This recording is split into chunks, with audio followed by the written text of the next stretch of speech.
انہوں نے کیا کیا کہ ان کے کسی ایک بندے نے وہاں پہ حملہ کیا اور 20 اونٹوں کو چوری کیا ہے، اس نے چرا کے لے گیا ہے، 20 اونٹ کسی ٹائم پہ نکالے اس نے اور لے گیا ہے۔ اب جو فارچون تھا، مقصد کیا تھا چوری کرنا، کہ پیسے آئیں گے، ہم بیچیں گے، ہمارے پاس پیسے آئیں گے۔ تو یہ حضرت سلمہ بن الاقوع جو تھے رضی اللہ تعالیٰ عنہ، انہوں نے بیسکلی ان تک خبر پہنچ گئی سب سے پہلے کہ یہ وہ اب 20 کیملز لے کر جانا کہیں سے کوئی چھوٹی بات تو نہیں ہے، وہ جب لے کر جا رہا ہوگا خبر پھیلی ہوگی۔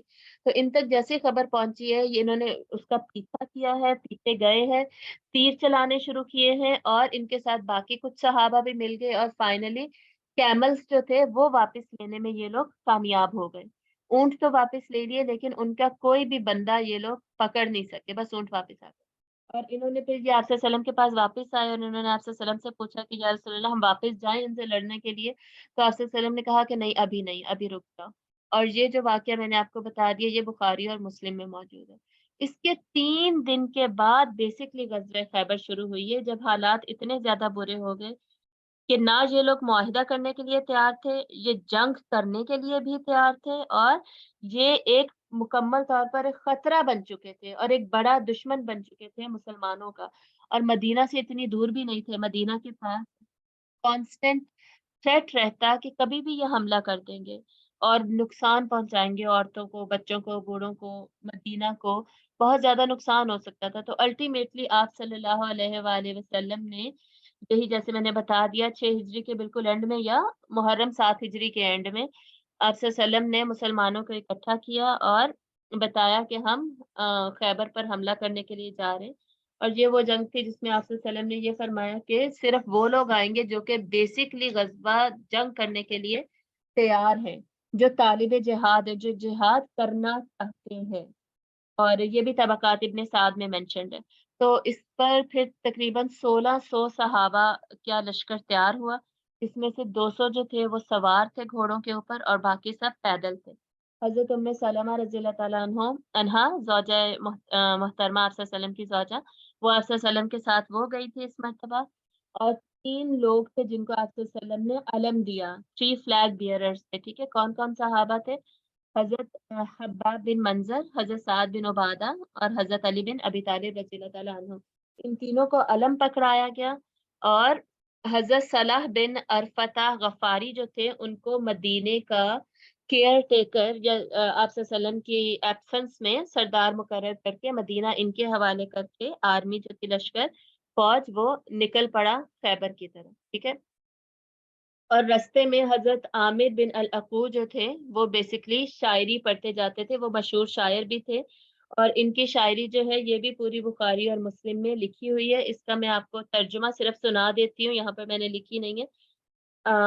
کیا تھا، تھوڑی سی عربی پڑھوں گی، باقی میں آپ کو ترجمہ سناتی ہوں۔ اللہم لولا انت مہتدینا ولا تصدقنا ولا صلینا، اے اللہ اگر تو ہدایت نہ کرتا تو ہم ہدایت نہ پاتے، نہ ہم خیرات کرتے، صدقہ کرتے، اور نہ ہی ہم روزہ رکھتے۔ فاغفر فدا لکا ما اتقینا والقین سکینہ علینا انا اذا سیخ بنا اتینا وثبت الاقدام اللاقینا وبل سیاح اولو علینا۔ اولو ہے کہ اولو ہے، یہ ورڈ مجھے نہیں پتا، اولو علینا، ٹھیک ہے۔ اس کا کیا مطلب ہے؟ ہم تجھ پر فدا ہوں، ہم جو احکام نہیں بجا لائے ان کو معاف کر دے، اور ہم پر تسلی نازل کر، سکون نازل کر۔